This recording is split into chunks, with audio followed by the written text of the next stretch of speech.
तो दोस्तों, Tamil Nadu premiere league की गाड़ी जो है अब क्वालिफायर 2 की ओर बढ़ चुकी है। और अगर अभी तक के सफर की हम बात करें तो Chepauk Super Gillies, iDream Tiruppur Tamizhans, Trichy Grand Cholas और डिंडीगुल ड्रैगन्स 4 टीम थी जो प्लेऑफ्स के लिए क्वालिफाई करती हैं। क्वालिफायर 1 में चेपक सुपर गिलीज हारती है आई ड्रीम तिरुपुर तामिजान्स के खिलाफ। तामिजान्स सीधे फाइनल की ओर बढ़ चुके हैं और चेपक सुपर गिलीज आते हैं क्वालिफायर 2 में। और यहां पर वो इंतजार करते हैं एलिमिनेटर के विनर का, जो कि थे डिंडीगुल ड्रैगन। तो अब हम फोकस कर रहे हैं क्वालिफायर 2 की ओर, जहां Chepauk Super Gillies league stage में ऑलरेडी डिंडीगुल ड्रैगन्स को मात दे चुकी है। तो दोस्तों, ये जो मुकाबला है ये 4 जुलाई यानी कि कल शाम 7:15 बजे से डिंडीगुल के एनपीआर कॉलेज क्रिकेट ग्राउंड में खेला जाएगा। चेपक सुपर गिलीज बनाम डिंडीगुल ड्रैगन्स।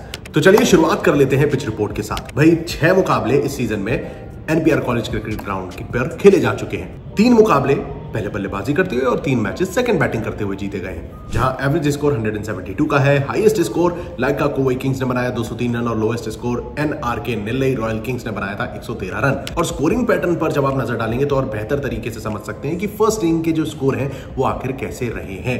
अमूमन हमने एक डिसेंट टोटल यहां पर देखा है। चेपक सुपर गिलीज और डिंडीगुल ड्रैगन्स दोनों ही 2-2 मैचेस यहां पर खेल चुकी हैं। ऑब्वियसली जहां सुपर गिलीज ने ऑलरेडी 2 मैचेस यहां पर सेकेंड बैटिंग करते हुए खेले हैं। रही बात बॉलर्स के प्रदर्शन की, तो दोस्तों 76 विकेट्स टोटल चटकाए गए हैं 6 मुकाबलों में। 47 विकेट्स पेसर्स ने और 29 विकेट स्पिनर्स की झोली में गिरे हैं। यह है लेखा जोखा पिच रिपोर्ट का। अब यहीं पर अगर हम हेड टू हेड कंपैरिजन की बात करें तो टोटल 12 मैचेस हुए हैं। 8 बार चेपक सुपर गिलीज का पलड़ा भारी रहा है और 4 बार डिंडीगुल ड्रैगन्स ने जीत दर्ज करी है, जहां इस सीजन का भी रिकॉर्ड इसी में ही शामिल है। अब बढ़ते हैं प्रोबेबल 11 और टॉप परफॉर्मर्स पर कि आखिर प्रोबेबल 11 क्या हो सकती है। चेपक सुपर गिलीज की ओर से आप वही एक डिसेंट लाइनअप देखते हैं, जहां के आशिक के साथ साथ मोकित हरिहरन है, बाबा अपरजीत है, विजय शंकर है। ये 4 बल्लेबाज टीम के लिए इंपॉर्टेंट साबित हो सकते हैं इन दिस अपकमिंग कॉन्टेस्ट, जैसा कि हमने थ्रू आउट द टूर्नामेंट देखा है। के आशिक फिलहाल 8 मैचेस में 200 रन बना चुके हैं, 135 का स्ट्राइक रेट है। थोड़ा सफर जरूर कर रहे हैं टॉप ऑर्डर में, but he is scoring runs. रही बात कप्तान बाबा अपरजीत की, तो वो 8 मैचेस में 345 रन बना चुके हैं, 159 का स्ट्राइक रेट है। विजय शंकर ने 8 मैचेस में 154 की स्ट्राइक रेट से दोस्तों 251 रन तो बनाई ही है, 9 विकेट भी निकाले हैं। And that means as a bowler also Vijay Shankar जो है वो बेहतर प्रदर्शन कर रहे हैं एंड ही इज अ की प्लेयर इन दिस टीम। तो ये थे हमारे बल्लेबाज और ऑलराउंडर। यहीं पर दोस्तों जब हम बॉलर्स की बात करते हैं तो आप लाइनअप पर नजर डालिए। स्वप्निल सिंह, एस दिनेश, प्रेम कुमार, एम सिलंबरसम, लोकेश राज, ये कुछ ऐसे खिलाड़ी हैं अलॉन्ग विद अभिषेक तंवर जिन पर गेंदबाजी का दारोमदार है।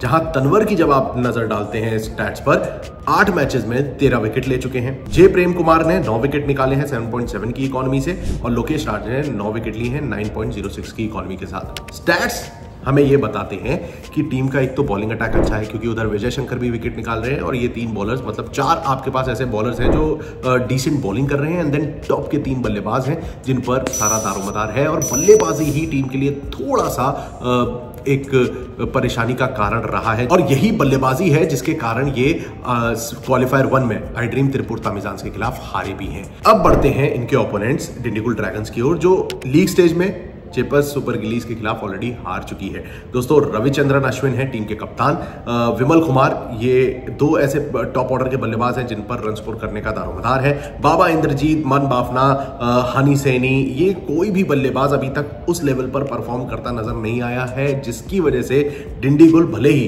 प्लेऑफ्स तक तो पहुंची है लेकिन सफर करती नजर आई है। रविचंद्रन अश्विन का ऑलराउंड प्रदर्शन हमने देखा है, जहां उन्होंने 8 मैचेस में 275 की स्ट्राइक रेट से 162 रन बनाए हैं, 12 विकेट लिए हैं। विमल कुमार की जैसे मैंने आपको बताया 165 रन बना चुके हैं 8 मैचेस में, स्ट्राइक रेट थोड़ा सा कम है, लेकिन इन दोनों के अलावा एज एन इम्पैक्ट प्लेयर अगर डिंडीगुल ड्रैगन सेकंड बैटिंग करती है तो Shivam Singh as an impact player खेलते नजर आ सकते हैं, जिन्होंने 140 की स्ट्राइक रेट से 300 रन बनाए हैं। तो यहां पर आपके पास 2 मेन बैटर हैं, शिवम सिंह और रविचंद्रन अश्विन। अश्विन को मैं बल्लेबाज मान रहा हूं यहां पर, क्योंकि उनका प्रदर्शन ऐसा रहा है थ्रू आउट द टूर्नामेंट। उनके अलावा विमल, शिवम सिंह एंड देन रविचंद्रन अश्विन, इन 3 बल्लेबाजों के अलावा कोई भी बेहतर प्रदर्शन करता दिखाई नहीं दिया है, और यही परेशानी डिंडीगुल ड्रैगन्स को फाइनल से दूर कर सकती है। गेंदबाजी पर जब आप गौर करते हैं तो अश्विन के साथ साथ वरुण चक्रवर्ती हैं जो कि 10 विकेट ले चुके हैं 8 मुकाबलों में। 7 की इकोनॉमी चल रही है और इन्हें सपोर्ट मिलता है गणेश पेरियास्वामी की ओर से जो 8 मैचेस में 11 विकेट ले चुके हैं, लेकिन 10 की इकोनॉमी के साथ इन्होंने गेंदबाजी करी है अभी तक टूर्नामेंट में। तो गेंदबाजी डिसेंट है, थोड़ा सा महंगे जरूर साबित हो रहे हैं खिलाड़ी। और दूसरी बात यह आ जाती है कि क्या अश्विन और Varun Chakravarthy wicket taking ability है, लेकिन क्या ट्रैक उनके लिए उतना मददगार साबित होगा इस मुकाबले में, ये थोड़ा सा एक संशय बना हुआ है। वहीं चेपक सुपर गिलीज फेवरेट्स तो चेपक सुपर गिलीज क्वालिफायर 1 में भी थे अगेंस्ट त्रिपुर तामिजांस, लेकिन भाई क्रिकेट है, अनिश्चितताओं का खेल है। फिलहाल के लिए दोस्तों जो ये पूरी एनालिसिस हुई है, स्टैट्स आपके समक्ष रखे हैं, उसमें एक चीज तो साफ है कि CSG का पलड़ा भारी जरूर है और जीतने की भी दावेदारी पेश कर सकते हैं। इस ट्रैक पर सेकेंड बैटिंग करते हुए टीम के जीतने के भी चांसेस प्रबल दिखाई देते हैं। तो ये 2 बातों पर आप गौर जरूर करिएगा।